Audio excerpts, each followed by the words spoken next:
अस्सलामुअलैकुम, आप देख रहे हैं सेठी से सवाल। मैं हूं सैयदा आयशा नाज, मेरे साथ मौजूद है नजम सेठी साहब। अस्सलामुअलैकुम। सेठी साहब, 3-4 ऐसी चीज़ें रिपोर्ट हुई हैं आज ही के दिन जिनमें 9 मई मुश्तरक है, लेकिन उसमें जो सबसे ज़्यादा इशू डिस्कस हो रहा है वो इस्लामाबाद हाई कोर्ट में पेश आया और एक महफूज फ़ैसला सुनाया गया। उसमें तौहीन अदालत केस में जिन जिन को सज़ा हुई है वो काफ़ी सिग्निफिकेंट है और उस पर बातचीत की जा रही है कि इस तरह के फ़ैसले के कॉन्सिक्वेंसेस क्या हो सकते हैं। एक तो ये कि इस्लामाबाद हाई कोर्ट ने साबिक वफाकी वज़ीर शहरियार आफरीदी और शानदाना गुलजार साहिबा जो हैं उनकी गैर कानूनी गिरफ्तारियों के केस में तौहीन अदालत पर डेप्यूटी कमिश्नर इस्लामाबाद इरफान मेमन साहब, उनको 6 माह और SSP ऑपरेशंस हैं उनको 4 माह और SHO मागला हैं उनको 2 माह कैद की सज़ा सुनाई। जुर्माना इससे अलग है। इस केस में उन्होंने SP सदर को बरी कर दिया है और अदालती ऑर्डर की कॉपी वज़ीर आज़म पाकिस्तान को भेजने की भी हिदायत की है और मुख्तसर सज़ाएँ क्योंकि 6 मंथ्स की है मैक्सिमम, तो अदालत ने 1 माह के लिए सज़ाएँ मुअत्तल भी कर दी हैं। मीनवाइल इसके खिलाफ अपील भी डिप्टी कमिश्नर साहब की मुकर्रर हो चुकी है। लेकिन इस मामले की अहमियत, इस सज़ा की अहमियत क्या है और क्या माजी में ऐसी कोई मिसाल है कि इस तरह से सज़ाएं सुनाई गई हों ब्यूरोक्रेसी को? आयशा, ये बहुत अहम केस है। जो मुअत्तल की है 1 माह के लिए वो इसलिए ताकि इनको मौका मिल जाए एक इंट्रा कोर्ट अपील करने के लिए, उससे पहले ना जेल में डाल दिया जाए। तो ये भी इंसाफ का अच्छा तकाजा है। और दूसरा ये कि ये पहली दफ़ा तारीख में एक क्रिमिनल केस में कंटेम्प्ट ऑफ कोर्ट एस्टैब्लिशमेंट के अफसरान के खिलाफ हुई है। Police is part of the establishment, तो इसकी अहमियत काफ़ी है। मैं इसको डिस्कस करता हूँ, फिर उसके बाद बताता हूँ, आपका जो सवाल का जवाब देता हूँ कि कोई प्रेसिडेंट है कि नहीं। देखिए, ये कुछ 6 माह से ये चल रहा है ये मामला, और जस्टिस बाबर सत्तार काफ़ी अरसे से कोशिश कर रहे थे कि DC साहब आएँ और आके अपनी डिफेंस पेश करें, मगर DC साहब कभी इधर कभी उधर, कभी इधर कभी उधर। ये पुलिस अफसरों ने बिल्कुल जेन्युइनली बिल्कुल लिफ्ट नहीं कराई, जैसे कहते हैं ना, जज साहब को और उसके ऑर्डर्स को। तो अगर आ जाते शुरू में ही तो शायद यहाँ तक ये बात ना पहुँचती। अच्छा। मगर वो नहीं आए, कभी इधर कभी उधर, कभी ये कभी वो, और अपीलें करते रहे इधर उधर। तो जाहिर ऐसे ही लगता था कि वो बिल्कुल एक किस्म की अवॉइड करना चाह रहे हैं और स्नब कर रहे हैं चीफ जज साहब को। अच्छा, बाबर सत्तार साहब को अवॉइड करके। क्योंकि आपको पता ही है कि पुलिस अफसर जो हैं काफ़ी पावरफुल होते हैं और हमेशा वो ऑर्डर्स के ऊपर काम करते हैं, ख़ुद तो कम ही काम करते हैं। जो उनको ऑर्डर हो वो कर देते हैं, उसके अंदर गलत ऑर्डर्स को भी वो फॉलो करते हैं। और यही एक रियासत का असूल है कि जो भी ऑर्डर आए, सही आए या गलत आए, आपने फॉलो करना है। ये नहीं कि आप अपने हाथ में कानून ले लें और कहें नहीं ये तो ऑर्डर ही गलत है, मैं तो नहीं करता। ये होता नहीं है रियासत के अंदर। हालांकि होना चाहिए कि अगर कोई इलीगल ऑर्डर है या अगर SP को पता है कि ये ऑर्डर इलीगल है तो उसको फॉलो ना किया जाए। आइन तो यही कहती है कि आपकी जो एलिजेंस है, जो आप स्वेरिंग करते हैं, जो ओथ लेते हैं, तो आप तो आइन के ऊपर लेते हैं। अब अगर कोई ऐसे गैर आइनी आपका सुपीरियर आपको गैर आइनी इक़दामात करने की कह रहा है तो आपको रिफ्यूज़ कर देना चाहिए। और इसलिए नहीं रिफ्यूज़ करते कि फिर उसके बाद उसके कॉन्सिक्वेंसेस उनके लिए ये होता है कि उनकी प्रमोशंस नहीं होती, साइडलाइन कर दिया जाता है, OSD बना दिया जाता है और छुट्टी करा दी जाती। तो ये लोग, हर अफसर जो है नीचे से लेके ऊपर तक ऑर्डर्स फॉलो करता है। अच्छा। राइट हो या रॉन्ग हो वो नहीं देखता। तो इनका भी वही है कि जो ऑर्डर्स आए वो उन्होंने फॉलो किए। अब सूरत हाल ये थी, इनका ये ख्याल था कि हमें कोई कुछ नहीं कुछ कहेगा क्योंकि हमारे पीछे एक बहुत पावरफुल एस्टैब्लिशमेंट खड़ी है जी। और आपको पता ही है कि कितनी पावरफुल वो एस्टैब्लिशमेंट है। 9 मई के सिलसिले में बहुत कुछ हुआ है ना इस मुल्क में। तो अगर सारे पुलिस अफसर खड़े होकर आज कहना शुरू कर दें या ब्यूरोक्रेसी कहना शुरू कर दे कि हमने तो ये काम किया है और हमें पता है कि ये इलीगल है, तो फिर तो मामला सारा तबाह हो जाएगा ना, सारी रियासत ही खतरे में आ जाएगी ना। और यही PTI का मौक़िफ़ है बाय द वे कि जो ऑर्डर्स हुए हैं दीज आर इलीगल, जो तशद्दुद हुआ है या जो कुछ भी हुआ है लोगों के ऊपर, that's was not fair. But anyway, मैं उधर अभी नहीं जा रहा। तो मैं ये कह रहा हूँ कि इस वजह से इन्होंने डिफाई किया क्योंकि पता था पीछे हमारे बड़ी पावरफुल एस्टैब्लिशमेंट खड़ी है, यहाँ तक तो नौबत आएगी नहीं। तो अब बाबर सत्तार साहब बड़े पढ़े लिखे और इनलाइटेंड किस्म के जज हैं और बड़े इंडिपेंडेंट जज हैं, और उन्होंने 6 माह पूरी कोशिश की कि कोई रास्ता निकले, इनको समझाया जाए। ये आए माफ़ी मांगे, समझाएंगे इनको, मगर उसने एक के बाद दूसरी तौहीन करते गए और वो जज साहब जाहिर है फिर नाराज़ होते गए, क्योंकि जाहिर है अगर आप हर ऑर्डर को आपको बुलाया जाता है आप आते नहीं हैं, बुलाया जाता है आप आते नहीं हैं, and so on and so fourth, तो फिर आपके लिए वारंट भी निकालने पड़ते हैं, फिर ये भी कहना पड़ता है हर इदारे को कि इनको मुल्क से बाहर ना जाने दें, इनको ये ना करें, इनको वो ना करें, इनको पकड़ के लेके आए। तो फिर जब ये ऑर्डर्स होते हैं तो फिर वो आके हाजिरी दे देते हैं कि सॉरी सॉरी सॉरी। तो यहाँ तक ये आनी नहीं चाहिए थी बात, इनको शुरू में आके माफ़ी मांग लेनी चाहिए थी, कहना थी जी हमने नहीं किया, या हमें ऑर्डर था, ये गलती थी, या कोई ना कोई रास्ता ढूंढ लेते। आम तौर पर कोशिश यही होती है जुडिशरी की और ब्यूरोक्रेसी की या मिलिट्री एस्टैब्लिशमेंट की, कोई रास्ता ढूंढ लिया जाए और इस बात को यहीं दबा दिया जाए। बहुत दफा हुआ है, लापता अफराद के जजेस की इज्जत भी हो जाए कि उन्होंने बुलाया हुआ है, झिड़के मिड़के दी, और फिर एस्टैब्लिशमेंट को भी जेलों में ना डाला जाए।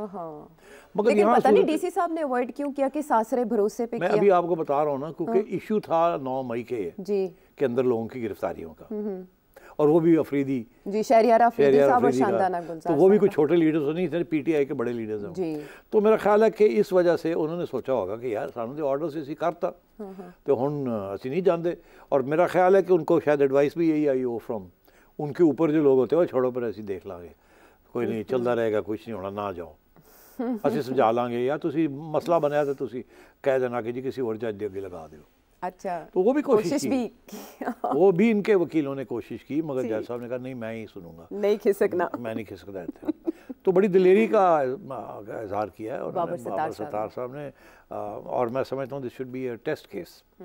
अब प्रॉब्लम ये है इसमें कि क्या ये पहली दफ़ा ऐसे हुआ है या पहले भी कभी हुआ था। हाँ। अब डीसी साहब के वकीलों से मेरी बात हुई है, वो कहते हैं हमें तो याद नहीं आता कि कोई इस किस्म का कोई criminal case, contempt of case हुआ हो जिसमें सज़ा भी हुई हो।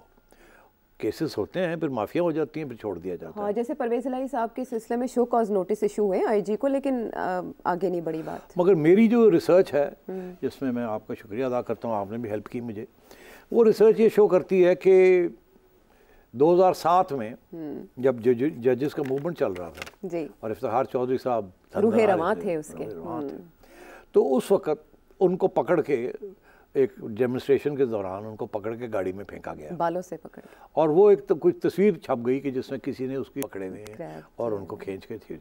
अब ये नहीं पता था ये बाल किसके हैं, नहीं बाल तो पता है किसके, हाथ किसका है पर बाल पंजाबी में अगर देखें तो वो भी ठीक है, बाल किसका है, बाल किसका है, हाँ बाल किसका है। तो वो फिर जनाब जज साहब इफ्तिखार चौधरी साहब थे, वो जब रिस्टोर हो गए उनके आओ ना, तो उन्होंने बहुत से लोगों को धर लिया। अच्छा। उसमें कमिश्नर साहब भी थे, आईजी साहब भी थे, डिप्टी कमिश्नर भी थे, बहुत से लोग थे उसमें, पुलिस के अफसर और एडमिनिस्ट्रेशन के, सबको नोटिस चले गए। खैर वो केस कंटेम्प्ट का केस बना और बुलाया गया और लोगों ने माफ़िया शाफिया मांगने की कोशिश की, मगर वो फिर जो कि होता है इस किस्म के केसेस में, वो उन्होंने फिर लंबा कर दिया। अच्छा, लटकता गया मामला, बिकॉज अब जज साहब भी शायद धमकी देना चाहते थे, सज़ा देना नहीं चाहते थे, या देना चाहते थे तो वो नहीं सज़ा सुनना चाहते थे, तो उनके वकीलों ने इधर से वकील तो आपको पता है वो जितना खींचना चाहे वो खींच लेते हैं, फेरियों में एक्सपर्ट मास्टर होते हैं, इसीलिए उनको पैसे दिए जाते हैं। उन्हें लॉयर्स नहीं कहते, लायर्स कहते हैं। बस कर दे। अच्छा, नहीं तो मतलब मैं आवाम की जी, अच्छा आवाम की बात कर रहा हूं, अपनी बात नहीं कर रहा, सवाल ही पैदा नहीं होता, सच भी बोलते हैं। ऐसे से वो अंग्रेजी का मुहावरा है, some of my best friends are lawyers और अदरवाइज। तो अब बात यह है कि वो फिर क्या हुआ, 2007 से लेके 2017 तक केस चला, और आखिर में ये हुआ कि जो सुप्रीम कोर्ट का बेंच बैठा हुआ था, उन्होंने फिर जस्टिस साहब तो रिटायर हो गए थे, इफ्तिखार चौधरी साहब, उन्होंने फिर इफ्तिखार चौधरी साहब को एक इनफॉर्मल मैसेज भेजा कि देखें ये सिचुएशन यहाँ आ गई, अब हमने कुछ करना पड़ेगा, बहुत खींच लिया हमने। अच्छा। तो क्या आप चाहते हैं कि हम सज़ा दे दें या इनको माफ़ कर दें? तो उन्होंने कहा नहीं, सज़ा दें आप। तो फिर सज़ा हो गई थी सबको, किसी को हुई till the rising of the court, मतलब है कि जी 1 घंटे के लिए, आधे घंटे के लिए, 2 घंटे के लिए, जब तक अदालत बैठी है उस वक्त तक वो सस्पेंड हो गए या वो कन्विक्ट हो गए, मोहर लग गई उनके ऊपर कॉन्विक्ट की। किसी को 15 दिन, किसी आईजी साहब को 15 दिन की हो गई, और मेरा ख्याल है एक जूनियर अफसर को 3 माह की भी हुई जी। मैक्सिमम 6 माह की हो सकती है इस किस्म के, जैसे अभी आज सुनाई है ना, जैसे आज सुनाई गई, ठीक है। तो अब और मगर उसमें जज के पास ये भी पावर होती है कि सस्पेंड भी कर दे अपने ऑर्डर को, जैसे कि बाबर सत्तार साहब ने 1 माह के लिए अपने ऑर्डर को सस्पेंड भी कर दिया। फौरी अरेस्ट नहीं हुआ। हाँ, फौरी अरेस्ट नहीं हुए और फौरी जेल में नहीं गए जी। तो केस लॉ में तो ये एक प्रेसिडेंट है, ये एक प्रेसिडेंट है तो, और ये हुआ है। अब ये जो सिचुएशन है, वो सिचुएशन और इस सिचुएशन में फ़र्क ये है, कुछ फ़र्क भी है और कुछ नहीं भी है। वो उस वक़्त भी मुशर्रफ की पावर था, इस्टेब्लिशमेंट मुशर्रफ की थी, फ़ौजी अफसरान हुक्म दे रहे थे, पुलिस वाले अफसर कर रहे थे जो करना था, इफ्तिखार चौधरी को करना था। बिल्कुल। और आज भी सिचुएशन ऐसी थी कि एडमिनिस्ट्रेशन जो थी वो इस्टेब्लिशमेंट के लोगों के पास थी और पीछे से ऑर्डर्स आ रहे थे कि ये करो, वो करो, वो करो। तो मेरा ख्याल है ये सूरत हाल तो सिमिलर थी। अच्छा, फ़र्क क्या था? क्या? वो मैंने आपसे कहा ना कि वो चला 2017 तक। ये तो बाबर सत्तार साहब ने फ़ौरन कहा बहुत हो गया, उन्होंने सज़ा सुना दी है। ठीक है। अब मंडे तक ये 4 मार्च को इनकी अपील है। हाँ, वो अपील करेंगे डिवीज़न बेंच के आगे जी। और वकीलों का ये कोशिश है कि इस जजमेंट को सस्पेंड कर दिया जाए टिल दी आर्ग्यूमेंट्स कंप्लीट होते हैं कि नहीं होते। अच्छा। तो अब देखना ये है कि ये जो फेलो जजेस हैं जो बैठेंगे वो सारी जजमेंट को 6 माह की जो सज़ाएं हुई हैं, 3 माह की जो हुई हैं, उनको सस्पेंड कर देंगे, कहेंगे कि अभी जेल में ना डालें जब तक इस केस का फैसला नहीं होता, और फिर इसको शायद खींचने की कोशिश की जाएगी कि जितना अरसा इसको खींच सके। लेकिन मैसेज कन्वे हो गया ना अदालत की तरफ मैसेज, से? ये मैं समझता हूँ बड़ा पावरफुल मैसेज हो गया है। और मैं आपको ये बताऊँ कि ये कन्विक्शन जो है इसको खड़ा करने के लिए बड़ी हिम्मत चाहिए सुप्रीम कोर्ट के जजेस को और हाई कोर्ट के जजेस को। बिकॉज देखिए आज अगर पुलिस के अफसर ऑन ऑर्डर्स फ्रॉम अबव वो कन्विक्ट हो जाते हैं और जेलों में चले जाते हैं, तो फिर ये एक लहर दौड़ जाएगी पुलिस में कि यार हुण सानू भी तर लिया जाएगा। एक बार धरे गए ने, हुण अगर सानू कोई इस किस्म के ऑर्डर देंदा असी भी नहीं फॉलो करने। अच्छा। बिकॉज इस वजह से अब जो हमारी इस्टेब्लिशमेंट है, दी इस्टेब्लिशमेंट, उनको अब एश्योर करना पड़ेगा किसी तरीके के साथ कि उनको सजा ना हो। क्या आप हमें प्रोटेक्ट करें भाई, आपका काम करें हम। तो ये चैलेंज बन गया है now between the judiciary and the real establishment, क्योंकि ये रियल एस्टैब्लिशमेंट के ऑर्डर्स के ऊपर ही सब कुछ हुआ।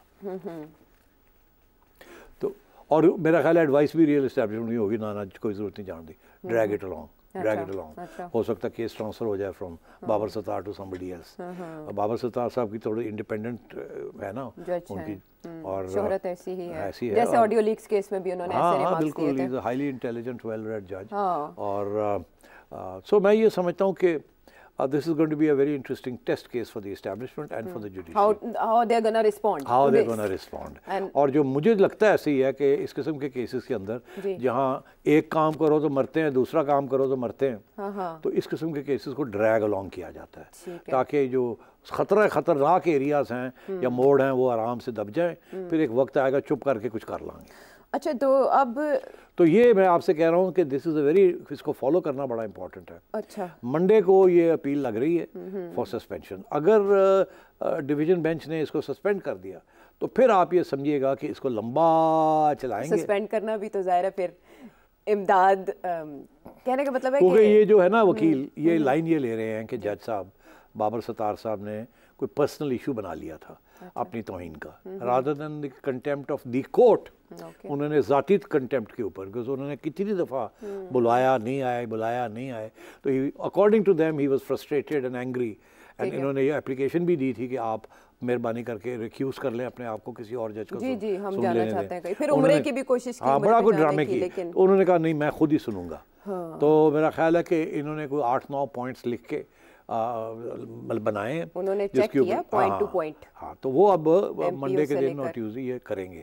तो मैं ये देख रहा हूँ कि डिवीजन बेंच जो है वो क्या किस किस्म का, असल में प्ली जो ली है ना डिप्टी कमिश्नर एसएसपी ऑपरेशन साहब ने, वो ये है कि भाई ये क्या मामला तौहीन अदालत के जुमरे में भी आते हैं या नहीं। सो ये तो बहुत सी चीजें उन्होंने खड़ी कर दी उन्होंने इसमें, इसीलिए ताकि लंबा चले, लेकिन उससे पहले सजा का सस्पेंड होना बड़ा मीनिंगफुल होगा, जैसे ये फैसला आज का मीनिंगफुल है। अच्छा, हम क्विकली जो मैंने आपको कहा ना कि सारे 9 मई से रिलेटेड चीज़ें हैं वो इतनी इंपॉर्टेंट हैं कि मैं चाहूँगी आप क्विकली उन सब के ऊपर बात कर दें। मैं सारी मेंशन यूँ करूँगी कि केपी में अली अमीन गंडापुर साहब आ गए हैं और ये वो हैं जो 9 मई के वाक़यात में धरे भी गए और बाद में जब रिहा हुए ज़मानत पर तो रूपोश भी रहे, कैंपेन भी नहीं चला सके, लेकिन इंतखाब इमरान खान साहब ने उन्हीं का किया और वो वज़ीर आला KP मुंतखब हो चुके हैं। आते साथ उन्होंने कहा कि 9 मई की जो FIR जिनमें कोई सब्सटेंस नहीं है, प्रूफ्स नहीं हैं, उनको फौरी तौर पर ख़त्म किया जाए 1 हफ़्ते के अंदर। अच्छा, इंटरेस्टिंग ये है कि जैसे ही इलेक्शंस होते हैं नेक्स्ट डे इमरान खान साहब की भी मुख्तलिफ केसेस में ज़मानत होती है और आज भी यास्मीन राशिद साहिबा की भी ज़मानतें हुई हैं, कुछ दीगर मुलजिमान भी हैं जो 9 मई में जो मुलजिमान तस्वुर किए जाते हैं उनकी भी ज़मानतें हुई हैं। इमरान खान साहब की भी मुख्तलिफ मुकदमात में जिसमें ज़िल्ले शाह केस भी है उसमें भी ज़मानत हुई है। ये एक चेंज है रियासत के बिहेवियर में, इसकी तय में क्या है? देखिए 4 के जिक्र किया आपने कहा कि एक तो बाबर सत्तार साहब ने यही May 9 वाला केस था ना, हाँ। उसके ऊपर ये सख्त फैसला दिया है एस्टैब्लिशमेंट, पुलिस एस्टैब्लिशमेंट के खिलाफ, जो कि पीछे दूसरी एस्टैब्लिशमेंट। इशारा तो हो गया। आपने कहा, गंडापुर ने कहा थोड़ी ऐसी ली तैसी, हाँ, FIRs खत्म करे, मैं नहीं तो मैं, हाँ। और छोड़ दी बात, हाँ जी। तो नहीं तो मैं वो, तो वहाँ भी तो सारी जो FIRs हुई हैं एस्टैब्लिशमेंट के कहने पे हुई है ना, ठीक है ना, और ये भी उसी में थे, और ये भी उसी में, तो मैसेज तो इनके इंतखाब से भी गया। यस, तो इसका ये मतलब है वहाँ भी कुछ क्लैश का शायबा है, हाँ, क्योंकि ये क्या करेंगे, ये पुलिस अफसरों को कहेंगे विड्रॉ करो FIR, पुलिस इनके अंडर आएगी ना अब, ठीक है ना, उधर से एस्टैब्लिशमेंट के फ़ोन जाएंगे कि नहीं करना, तो जड़े SHO हैं और SPs हैं उनके काम पे टांगेंगी। अच्छा, कि अब हम क्या करें, कितने जाइए अगे या पीछे, तो वो असी और वो इशू ये चला जाएगा अदालत में, कोई ना कोई इसको अदालत में ले जाएगा, बिकॉज ये रिजॉल्व नहीं होने लगा, FIR वापस नहीं होनी unless there is a court order. ये नहीं होगा कि ये पुलिस को कहेगा कि आप वापस कर दें, ऊपर से कहीं से फ़ोन आ जाएगा उनको कि जी कर दो या ना करो, पुलिस वाले हैंड्स अप हो के कहेंगे सर सानू ट्रांसफ़र कर दो, असं नहीं है इस रस्ते खड़े होना चाहिए, इधर करिए तो मरने हैं, उधर करिए तो मरने हैं। तो ये वहाँ भी एक, और अगर ये FIRs रिवर्स हो जाती हैं तो ये it will be a slap on the face of the establishment. वो तो एस्टैब्लिशमेंट एक्सेप्ट नहीं करेगी, ये तो चलाना है उन्होंने ये सारे केसेस। अच्छा। जैसे यहाँ भी वो रेजिस्ट करेंगे, बाबर सत्तार साहब की जो सजा दी है उन्होंने, हाँ, वो पुलिस को सपोर्ट करेगी, हाँ। उधर भी पुलिस को सपोर्ट किया जाएगा, तो वो भी अदालत में जाएगी, जैसे ये अब डिवीजन बेंच पे चली गई, वहाँ भी ये केस कहीं और जाएगा। ये ऐसे नहीं होगा कि वो पुलिस को कहेगा विड्रॉ करें और पुलिस विड्रॉ कर लेगी रातों रात। अगर पुलिस ने विड्रॉ कर लिया, जो कि पॉसिबल है, कुछ लोग कहेंगे जी कर दो देखी जाएगी, मगर ये है कि ये केस जो है ये इस्टेब्लिशमेंट ने करवाए हुए हैं। अच्छा। तो तीसरी चीज़ जो है जिसका आपने जिक्र किया कि अब बेलें भी होनी शुरू हो गई, तो जाहिर है कि कुछ ना कुछ इशारे, कुछ नई हवाएं चलनी शुरू हो गई हैं। और चौथा आपने जिक्र किया किसका, क्या एक कमेटी आपको पता है वो इलेक्शन से पहले बनी थी, वो कमेटी चुप है। उस कमेटी ने जिससे 9 मई की इन्वेस्टिगेशन करनी थी, और वो जो कि इमरान खान साहब कह रहे हैं चीफ जस्टिस साहब को कि आप बनाएं, इन्वेस्टिगेट करें कि ये हुआ क्या है 9 मई को, बिल्कुल उसके ऊपर भी कोई कार्रवाई नहीं हो रही। आगे और ये कमेटी जो बनी थी, हुकूमत ने जो बनाई थी जी, उसके ऊपर भी कोई कार्रवाई नहीं हुई। नहीं, बात ही कोई नहीं कर रहा भाई कि कमेटी ने किया क्या, 14 दिन के बाद रिपोर्ट देनी थी, 14 दिन के ऊपर कितने दिन। तो बात ये है कि इसका ये मतलब है कि जैसे ही सिविलियन गवर्नमेंट आई है तो जाहिर है कुछ ना कुछ तो तब्दील हो गया ना। पहले ये था कि ये जो गवर्नमेंट्स बैठी हुई थी, they were directly under the control of the establishment. अब they are not directly, they are indirectly. तो इसमें ये मतलब है जो सियासतदान है उनको थोड़ी बहुत पॉलिटिकल स्पेस मिल गई है। अच्छा। तो अब सवाल ये पैदा होगा कि ये जो पंजाब की गवर्नमेंट है या सिंध की गवर्नमेंट है या बलूचिस्तान की गवर्नमेंट है, जो कि अभी भी प्रो एस्टैब्लिशमेंट गवर्नमेंट्स होंगी, वो उनका हाथ है इनमें बनाने में, तो क्या ये इनका क्या मौक़िफ़ होगा रिगार्डिंग PTI एंड 9th में एंड PTI एंड आगे जो एहतजाज करने जा रहे हैं, इनकी क्या मौक़िफ़ होगा, एहतजाज भी, तो वो भी डिस्कस करते हैं। तो मैं आपसे ये कह रहा हूँ, मेरा ये तज्जिया नहीं, मेरा तो प्रेडिक्शन है कि अब वो चीज़ नहीं होगी जो पहले हो रही थी। पहले जो ऑर्डर्स आते थे ना ठा करके, चीफ मिनिस्टर्स जो थे वो फॉलो कर रहे थे, मोहसिन नकवी साहब जो ऑर्डर आता था कर देते थे, चुक दो, तर दो, तुन दो, पा दो, ये कर दो, सबको पकड़ के, और वो जो खौफ क्रिएट किया था, जिसका मकसद ये था कि इलेक्शन में पार्टिसिपेशन PTI की कम हो, जो कि कामयाब नहीं हुई वो पॉलिसी। लोगों ने चुप करके कहा जी ठीक है बाहर तो नहीं तुहानू फड़ के लै जाओगे, मगर इलेक्शन वाले दिन तो नहीं रोकोगे सानू, असी इधरों आए, वो आके वोट पा गए और इनकी गई है। तो आप हाँ वो पिंग ना करें। नहीं, आप बोले कुछ नहीं। मैंने कहा ही कुछ नहीं। तो अब बात ये है कि ये सूरत हाल है। It's a very interesting situation. अब देखना ये है कि आगे जो कुछ होने जा रहा है रिगार्डिंग पीटीआई, उसका क्या, शहबाज शरीफ का क्या मौक़िफ़ होगा जी, पंजाब की सतह पे मरियम का क्या मौक़िफ़ होगा, सिंध क्या करेगा, वहाँ सिंध के अंदर मुराद अली शाह साहब क्या करेंगे, बिलावल क्या करेगा। मैं ये समझता हूँ कि नरमी होगी। अच्छा, वो जिस सख्ती के साथ कुचल दिया था पीटीआई को, वो अब नहीं नज़र आएगी आपको। अच्छा। आपको अब ये हुकूमतें जो हैं ये बड़ा ह्यूमन राइट्स और अपना रिकॉर्ड और कहेंगे जी पीसफुल प्रोटेस्ट अलाउ है, ये है वो है। आप देखिएगा रवैया बदलेगा। और बिकॉज़ इनको भी पता है कि हमारे साथ हुआ, अब इनके पीटीआई के साथ हो गया, अब इस हद तक हम ना जाएं कि फिर ये हमारी दुश्मनियाँ शुरू हो जाएं। हाँ। तो ये there will be a different approach now. चलें, ये तो यानी खुश आइंद इसे कहा जा सकता है कि ये जो मुंतखब हुकूमतें हैं ये कम अज़ कम रवैया जो है वो अवामी रखेंगी।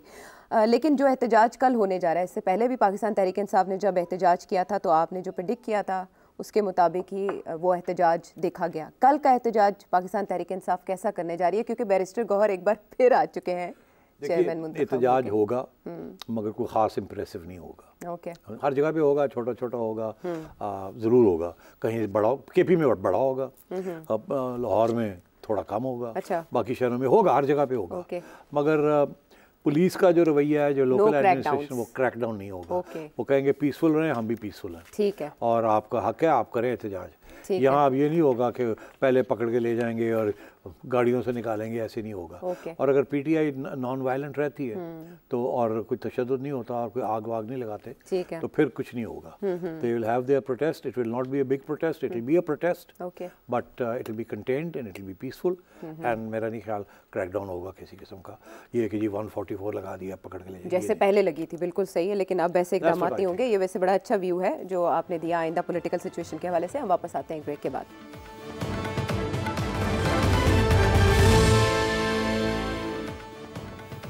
शो में एक बार फिर खुशामदीद। बात हो रही है अली अमीन गंडापुर साहब की। वज़ीर आला केपी के तौर पर उन्होंने अब तक जो कारकर्दगी या जो बयानात दिए हैं उससे तो ऐसे लगता है कि टकराव की पॉलिसी होगी, लेकिन इस्टेब्लिशमेंट का जवाब क्या गवर्नर की तकर्रुरी की सूरत में हमें नज़र आएगा? नहीं, इतनी जल्दी तो नहीं कुछ होता। अच्छा, हाँ, ये तो नहीं हो सकता कि वो अगले दिन गवर्नर रूल लगा दें, ऐसे नहीं होगा।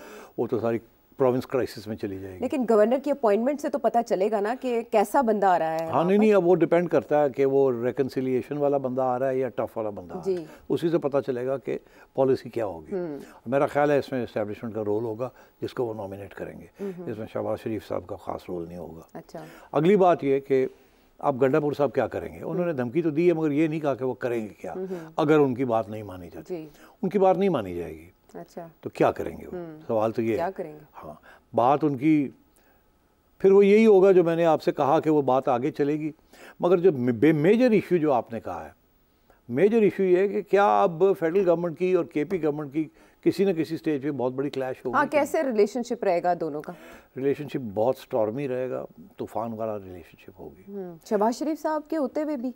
शहबाज शरीफ साहब का इशू नहीं है ना, इशू कोई और है। अच्छा, शहबाज शरीफ साहब का क्या इशू है? हाँ। इसका मतलब है कि केपी गवर्नमेंट जो है वो अडियाला से चलेगी? बिल्कुल, 100%। चीफ मिनिस्टर भी अडियाला से बना है और गवर्नमेंट भी अडियाला से चलेगी। अच्छा। तो वो लड़ाई झगड़े की गवर्नमेंट है। वो अब अपने इक़दाम करने शुरू कर देगी। फॉर एग्जाम्पल, उन्होंने तो ऑलरेडी दे दिया कि पंजाब पुलिस आए तो सही यहाँ। अब तो यही होगा कि पंजाब पुलिस आएगी तो केपी की पुलिस खड़ी हो जाएगी उनके आगे। आपको याद है कि इमरान खान साहब को प्रोटेक्ट करने के लिए उस वक्त केपी की पुलिस और जीबी की पुलिस आ गई थी जमान पाक और आके खड़ी हो गई थी, और आपकी पुलिस, पंजाब की पुलिस वहाँ पहुँच नहीं सकी, बेबस हो गए थे। और यहाँ खतरा ये था कि फायरिंग ना कर दें एक दूसरे के ऊपर, क्लैश ना हो जाए। तो शुक्र है वो अवॉइड हो गया। आपको पंजाब हुकूमत ने नहीं फिर किया, कोई आगे नहीं बढ़े। मगर ये ज्यादती, ये गलत काम था जो किया इमरान खान साहब, गैर कानूनी, ऐसे नहीं करना चाहिए, नहीं करना। पुलिस को कम से कम इस्तेमाल, तुम्हें अगर गिरफ्तारी है तो गेट ऑन, गिरफ्तारी दो और खत्म करो बात को। ये क्या बात होगी कि तुम फेडरल गवर्नमेंट को, प्रोविंशियल गवर्नमेंट को डिफाई कर रहे हो, एक कानून के तहत तुम्हें गिरफ्तार कर रहे हैं। अगर तुम्हें तुम्हारा प्रॉब्लम है तो अदालतों में जाओ तुम। ये क्या हुई कि आपने पुलिस बुला के अपने आप को प्रोटेक्ट कर लिया? ये तो एक टेररिस्ट ऐसे करता है, कोई कॉन्स्टिट्यूशन लॉ अबाइडिंग सिटीजन तो ये नहीं करता ना जी। तो अब सूरत हाल ये है कि गंडापुर साहब क्या करेंगे। मेरा ख्याल है वो अपनी पॉलिसीज़ इख्तियार करेंगे और वो कुछ ऐसी पॉलिसीज़ जो फेडरल गवर्नमेंट कहेगी करें, उनको इम्प्लीमेंट नहीं होने देंगे और वो बिल्कुल लोकल पॉपुलेशन के साथ खड़े रहेंगे। और हर रोज़ आप देखेंगे कि लड़ाई झगड़े चल रहे हैं, गाली गलौज चल रही है। ये फेडरल गवर्नमेंट की तरफ से आपको गाली गलौज नहीं नज़र आएगी, इनकी तरफ से आपको गाली गलौज नज़र आएगी, धमकियाँ नज़र आएंगी। अच्छा। और लड़ाई का जो मूड है वो रहेगा वहाँ, और एहतजाज चलते रहेंगे थ्रू आउट। अच्छा। मगर देखिए, अब गंडापुर साहब को हुकूमत भी तो करनी है, गवर्नेंस भी तो करनी है ना। तो ये तो नहीं होना कि सारा वक्त आप लड़ाई करते रहेंगे, तो फिर आवाम जो थक जाएगी, कहेगी यार तो चीफ मिनिस्टर बनाया, साढ़े वास्ते की कर दे पे। तो फोकस तो करना पड़ेगा on development and other issues. तो मगर ये ज़रूर है कि लड़ाई झगड़े चलते रहेंगे। और अगर किसी स्टेज पे, फॉर एग्जाम्पल मैं एक देता हूँ आपको छोटा सा, बड़ा इंपॉर्टेंट है, ये कहेंगे जी हमारी वो रॉयल्टी देनी है फेडरल गवर्नमेंट ने बिजली के ऊपर, या फलानी सब्सिडी देनी है जो पहले मिलती थी, या वो तो वो दें, फेडरल गवर्नमेंट नहीं देगी। अच्छा। उसको पैसे चाहिए, फेडरल गवर्नमेंट रोक देगी। इन ये गरजेंगे, लड़ाई झगड़े करेंगे। फिर फेडरल गवर्नमेंट क्या कहेगी इनको, क्या कि आपको हमने देने हैं 10 रुपए, ठीक है, नेशनल फाइनेंस कमीशन अवार्ड के आपका हिस्सा बनता है 10 रुपए, जो भी है समझे 10 रुपए जी, उसमें से आप 3 रुपए वापस कर दें। अच्छा। ये फेडरल गवर्नमेंट सबसे कहेगी, ठीक है, पंजाब को भी कहेगी कि कुछ पैसे वापस करें, हमें सख्त ज़रूरत है, नेशनल इमरजेंसी है, ठीक है। और इसीलिए तो सारी ऑपोजिशन हो रही है ना नेशनल फाइनेंस कमीशन से। सिंध को भी कहेगी, बलूचिस्तान को भी कहेगी। बलूचिस्तान तो उनकी अपनी जेब में है, जो कहेंगे बलूचिस्तान कर देगा वापस, ठीक। तो ये करेंगे क्या, 110 रुपए देने हैं ना, उसमें से 3 काट के 7 दे देंगे। अच्छा। ये नहीं होगा कि 10 दें और कहें जी वापस करो, वो पहले काट के दे दें। अच्छा, ठीक है। तो ये पंजाब के साथ भी हो जाएगा और उधर भी हो जाएगा, सिंध में भी होगा, वो चीखेंगे, वो लड़ाई झगड़े करेंगे, वो तो गवर्नमेंट में बैठे होंगे, ठीक। तो वो उनके साथ कैसे टैकल करो, और ये तो यहाँ तो लड़ाई झगड़े लंबे हो जाएंगे, यहाँ तो लंबे लड़ाई झगड़े हो जाएंगे, ठीक है। तो ये भी हो सकता है कि सिंध केपी की गवर्नमेंट कुछ फेडरल डायरेक्टिव्स हैं, whether they regarding border crossings, whether they regarding customs duties, smuggling, इस किस्म की चीज़ें जहाँ आपको लोकल गवर्नमेंट की ज़रूरत पड़ती है, प्रोविंशियल गवर्नमेंट की, पुलिस की, एडमिनिस्ट्रेशन की, हो सकता है गंडापुर साहब तावन ना करें। तो टेररिज्म को लेकर इतना सेंसिटिव सूबा और वहाँ टेररिज्म अगर बढ़ गई वहाँ तो लड़ाई झगड़े होंगे, ये कहेंगे आप करें, वो कहेंगे आपका काम है आप करें, दोनों नहीं करेंगे और आवाम सफ़र करेगी। अगर बॉर्डर पॉलिसीज पे कोई मामला तो हुआ फिर अगर वो अपनी फ़ौज भेजते हैं तो ये कहेंगे आपने फ़ौज क्यों भेज दी, अगर वो नहीं भेजते और टेररिज्म बढ़ती है तो फेडरल गवर्नमेंट कहेगी ये तो तबाही हो रही है, हमारे पाकिस्तान की नुकसान है इसके अंदर। तो ये लड़ाई झगड़े इनके चलेंगे, और मैं समझता हूँ आज नहीं, जो आपने कहा ना फिर गवर्नर रूल लग जाएगा, आज नहीं, कल नहीं, परसों लगे ही लगे, परसों लगे ही लगे। यानी इमरान खान साहब की जो टकराव की पॉलिसी है वो केपी के थ्रू इम्प्लीमेंट होगी। बिल्कुल, और वहाँ सूनर और लेटर जब ये बिल्कुल हाथ से बाहर निकल जाएगी बात, अगर हाथ से बाहर निकली तो वो गवर्नर रूल लगा देंगे। ठीक है, इसीलिए अली अमीन गंडापुर साहब को ना, एक तो कह रहे हैं उनके हाथ में गंडासा आ गया और दूसरा उन्हें इमरान खान प्लस प्लस कहा जा रहा है। चले, ये तो आपकी प्रेडिक्शन है फ्यूचर के लिए, अल्लाह खैर रखे, बात हाथ से ना ही निकले, जैसे बात हाथ से नहीं निकलने दी थी लाहौर के वाक़े में शहरबानो नकवी साहिबा ने, ASP हैं जो गुलबर्ग थाने की। अच्छा, कल आपने बात की आर्मी चीफ ने उन्हें जिस तरह से अप्रिशिएट किया, और आपने वजह बताई कि why not prime minister, army chief के अप्रिशिएट करने से क्या मैसेज कन्वे हुआ और किसको हुआ वो आपने क्लियर बता दिया, गाइड कर दिया। अब जो है वो है कि शहरबानो नकवी साहिबा को रॉयल इन्विटेशन मिला है टू सऊदी अरेबिया, उनकी बहादुरी के एतराफ़ में, और सऊदी एम्बेसडर भी उनसे मिले हैं और उन्होंने सराहा है उनकी इस काविश को। ये क्या मैसेज किया? देखिए, ये बहुत इंटरेस्टिंग मैसेज है। मेरा ख्याल है सऊदीज़ को भी समझ आ गई एक बात की कि इस मौके को पूरा इसका फ़ायदा उठाना चाहिए। और वो क्या फ़ायदा है, जैसे आर्मी चीफ की वजह से एक पैगाम गया है एक्सट्रीमिस्ट एलिमेंट्स को, रिलीजियस एक्सट्रीमिज्म को, कि ये काम नहीं एक्सेप्टेबल, ये गलत कर रहे हैं आप, इस्लामी कानून के मुताबिक भी, रवायत के मुताबिक भी ये गलत है, आप ऐसे काम मत करें। और क्योंकि हाफिज साहब ने ये किया है, शाह साहब ने ये किया है, आप शाह साहब कहते हैं, मैं हाफिज साहब कहता हूँ, सैयद है ना, तो शाह साहब का, तो शाह साहब हाफिज साहब जो है उनकी तरफ से ये पैगाम गया, तो इसकी बहुत अहमियत है और इसके पीछे बहुत वजन है। इसी तरीके के साथ सऊदी मोनार्क जो है MBS, वो आपको पता सऊदी अरेबिया में क्या कर रहे हैं, वो सारा जो पुराना निज़ाम था ना वहाँ इस्लाम का, जिसको वो इस्लाम का निज़ाम कहते थे, जिसकी वजह से वो सलाफ़ी इस्लाम जो है वो सारा एक्सपोर्ट भी हुआ, सब कुछ हुआ, और फिर उसमें से एक टेररिज्म भी निकली, और फिर उसके रिएक्शन में इस्लामियोफोबिया भी निकला, एट्सेट्रा। वो सारा रिवर्स करने जा रहा है MBS। MBS ने ख़वातीन के लिए बहुत सी आज़ादियाँ दे दी हैं जो उनको आज तक नहीं मिली थी।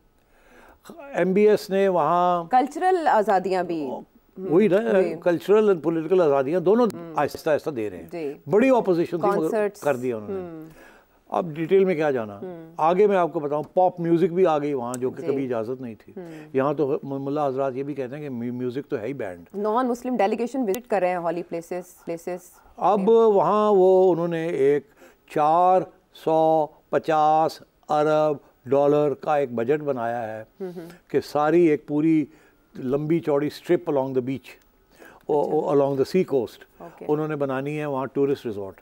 और वो टूरिस्ट रिजॉर्ट उन्होंने उसी किस्म की बनानी है जैसे दुबई के अंदर कानून बने हैं टूरिज़म के लिए और गोरों के लिए, जहाँ अल्कोहल भी अलाउड है गोरों के लिए एट्सेट्रा, नॉन मुस्लिम्स के लिए एंड सो ऑन, और बड़ी रिलैक्सेशन है और सख्ती, इस्लामिक सख्ती जिसे कहते हैं जो हमारे यहाँ है वो नहीं है वहाँ। वो अब बिल्कुल रिवर्स करने जा रहे हैं सऊदी अरेबिया के पुराने इस्लामिक लॉज, और वहाँ उन्होंने बड़ी सख्ती के साथ ये किया। ये पैगाम जो उन्होंने शहरबानों के ज़रिए ये उनके ऊपर उनको दावत दी है कि आप आएँ, ये अपने लोगों को, अपने इंतहा पसंद इस्लामिक लोगों को एक मैसेज है कि देखें हम भी ऐसे लोगों को तब उनकी तारीफ करते हैं, इस्लाम का चेहरा। तो ये उन्होंने भी इस चीज़ को उसी तरीके से इस्तेमाल करना चाहा जैसे हमारी इस्टेब्लिशमेंट ने, क्योंकि जाहिर है this gives a very bad impression outside. बड़ी कोशिश कर रहे हैं कि हमारी एक एनलाइटेंड मॉडरेशन का एक परसेप्शन क्रिएट हो बाहर। तो मैं ये समझता हूँ कि Saudis have picked up on this and said कि it is a good idea, let's do this. ये बहुत पावरफुल मैसेज आएगा, पाकिस्तान की तरफ से भी गया है, मुस्लिम वर्ल्ड में भी गया है और वेस्ट में भी गया है, और अब जो MBS ने जो किया है उसके साथ ये मैसेज को स्ट्रेंथन किया गया। वेरी राइट, ठीक है। इसके मामले की हमने अच्छी खासी एक व्यू जान लिया। वापस आते हैं हम एक ब्रेक के बाद।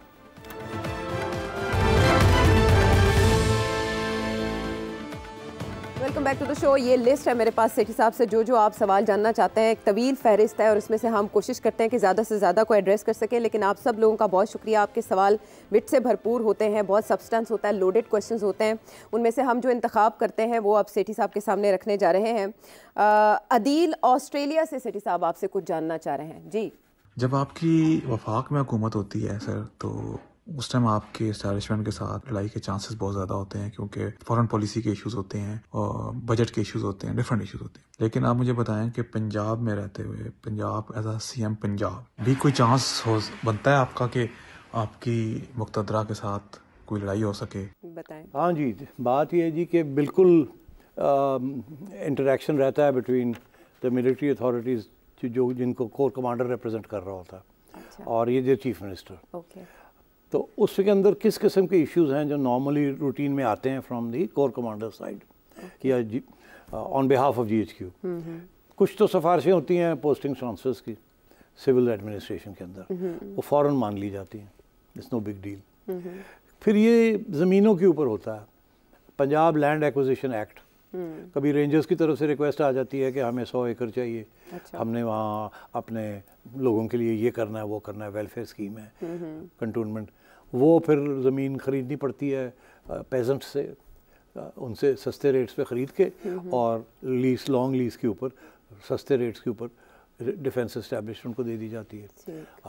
तो इस किस्म की चीज़ें होती हैं, क्योंकि जो लोकल प्रोविंस वाइज जो डेवलपमेंट हो रही होती है वेलफेयर स्कीम्स की, फ़ौज की, तो वो उनकी बिल्कुल फुल फ्लैज सपोर्ट होती है फ्रॉम द सिविलियन गवर्नमेंट, क्योंकि ये सारी सिविलियन पावर्स होते हैं यहाँ, वहाँ कोई लड़ाई झगड़े नहीं होते, दियो जी जो मंगते पे ना दियो, एवं ऐसी पंगे दे नहीं लेने ना, तो ये चीज़ें चलती रहती हैं। अच्छा। फिर ये एक आध दफ़ा ऐसे भी हुआ है कि कोई ऐसे सीरियस केसेस हो जाते हैं टेररिज्म के।